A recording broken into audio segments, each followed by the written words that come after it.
అందరికీ నమస్కారం అండి. చింత చిగురు గురించి కొన్ని విషయాలు. ప్రకృతి మనిషికి అందించిన వరప్రదాయం చింత చెట్టు. చింత చెట్టు కాయలతో పాటు విటమిన్ సి పుష్కలంగా ఉండి వేసవిలో మాత్రమే దొరికే చింత చిగురులో ఆరోగ్యానికి మేలు చేసే పోషక విలువలు, ఔషధ గుణాలు ఉన్నాయి. 6 రుచుల్లో ఒకటి పులుపు. రుచికి పుల్లగా ఉండే చింత చిగురులో ఎక్కువగా ఫినాల్స్, యాంటీ ఆక్సిడెంట్లు చెడు కొలెస్ట్రాల్ని తగ్గించి మంచి కొలెస్ట్రాల్ని పెంచుతుంది. వేడివేడి మసాలా పదార్థాలు తినడం వల్ల నోట్లో పగుళ్ళు, పూతలు చింత చిగురు తీసుకుంటే తగ్గిస్తుంది. థైరాయిడ్ సమస్యలతో బాధపడేవారు చింత చిగురును తమ ఆహారంలో భాగంగా చేసుకుంటే మంచి ఫలితాలు పొందవచ్చు. శరీరాన్ని డీటాక్స్ చేసే గుణం చింత చిగురులో ఉంది.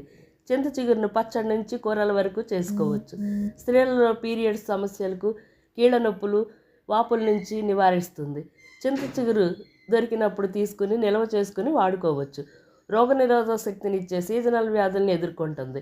చింత చిగురుతో వండిన వంటలు తినడం వల్ల జీర్ణ సమస్యలు దూరమై పిల్లలకు మంచి శక్తిని అందిస్తుంది. గొంతు నొప్పి,